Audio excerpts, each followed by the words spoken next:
It's been a crazy year. I think a lot of us can agree with that.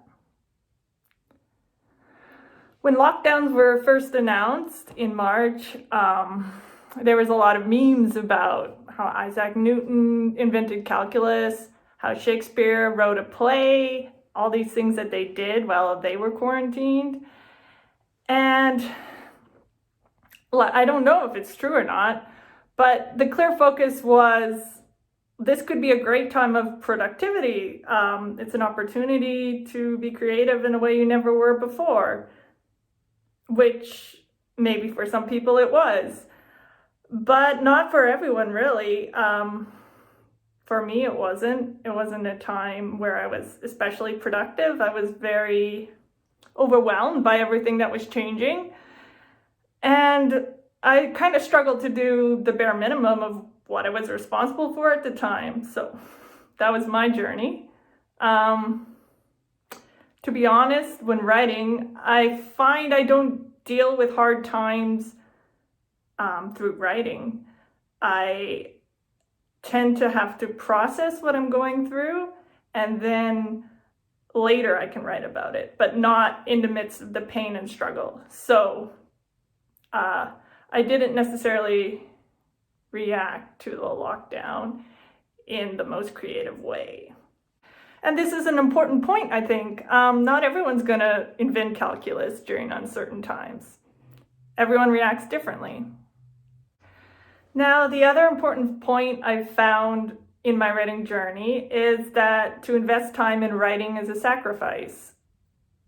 When you write, you're always not doing something else.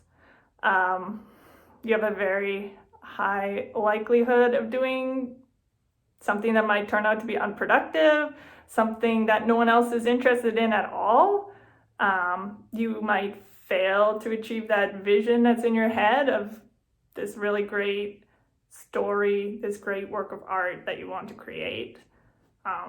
Maybe no one will ever read it. And if they do read it, they won't find it insightful. They might forget that they read it the minute that they've seen it. That's a terrifying thing about creating art. The results can transcend time.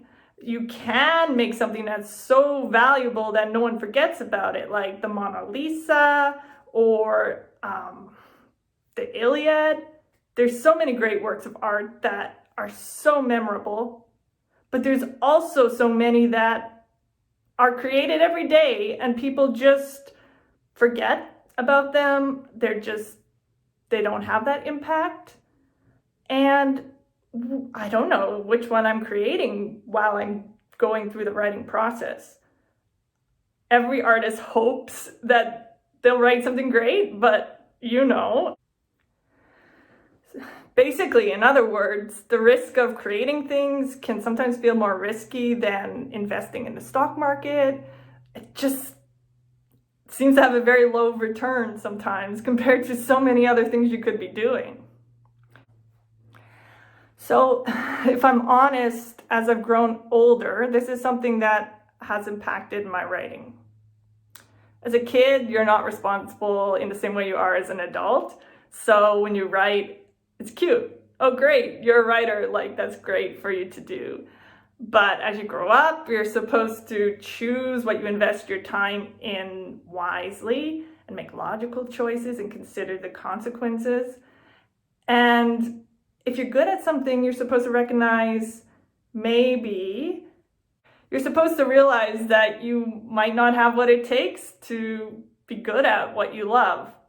Or if you are good at it, you're supposed to recognize that the world doesn't always reward what you're good at. Sometimes you're just good at something that will never succeed. So at some point, you need to put your time in things like doing laundry, making a meal, fixing your car, instead of these dreams that are in your head. And that's part of growing up, so you start to realize that a lot more. And not to mention, everyone is a writer.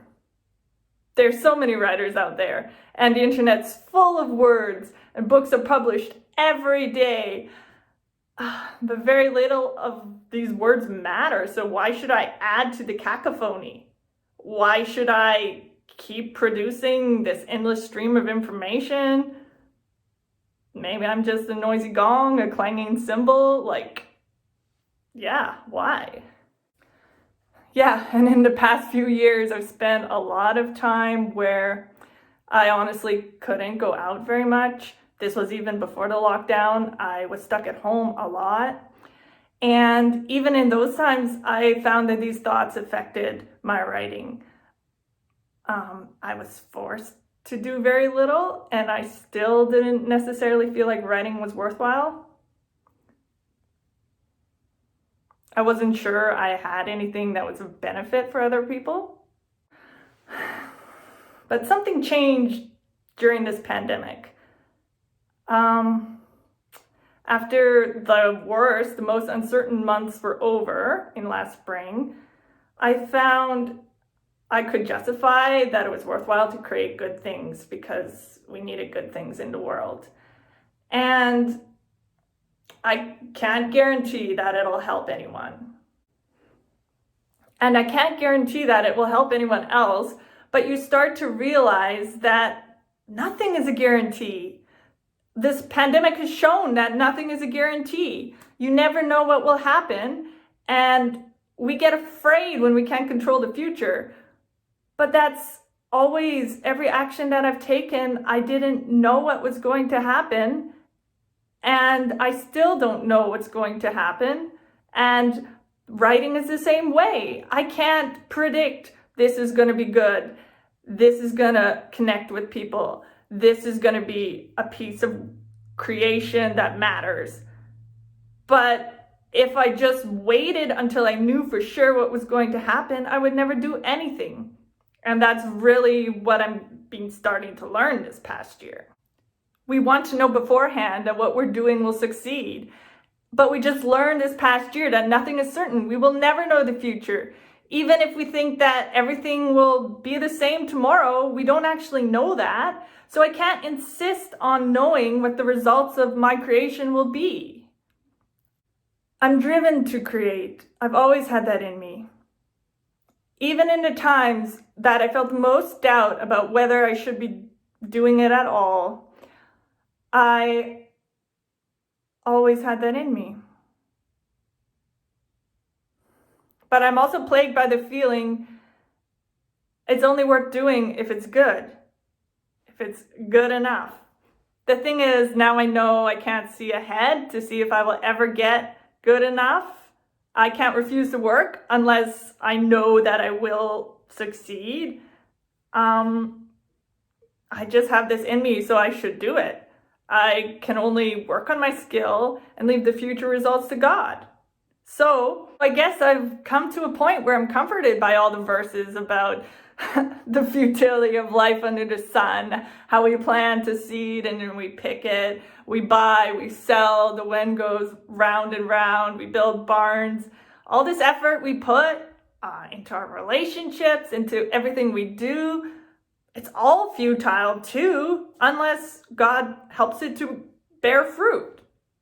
It's all equal in the world. Everything that we do is equally dependent on God allowing it to bear fruit.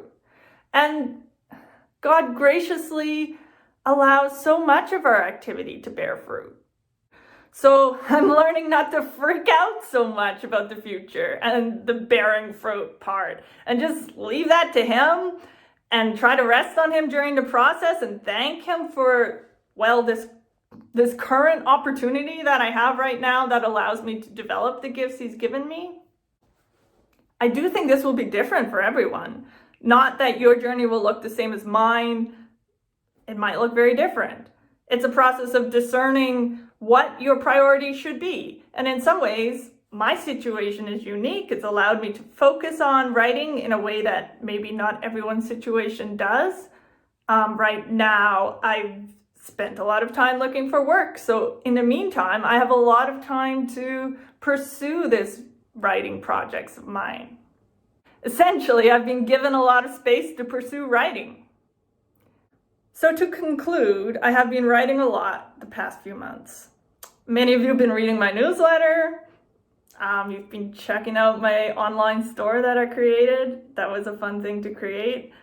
It's been so great to hear your feedback, to hear your comments, to know that some of you have been waiting for the next issue.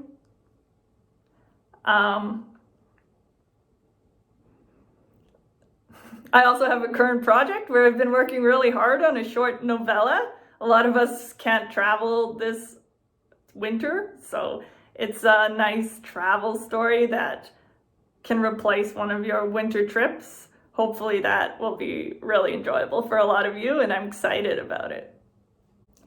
So in conclusion, I have been trying to practice what I preach when it comes to writing. I found a way to be productive right now, and I am satisfied with the way I'm thinking about my writing and how I'm pursuing it right now and my philosophy behind it in my head. So I thought I'd share that with you. If you'd like to join me on my writing journey, please follow me here. Follow me by signing up for my newsletter. I'd love to have you join me. It's an adventure, so it's nice to have you all along with me.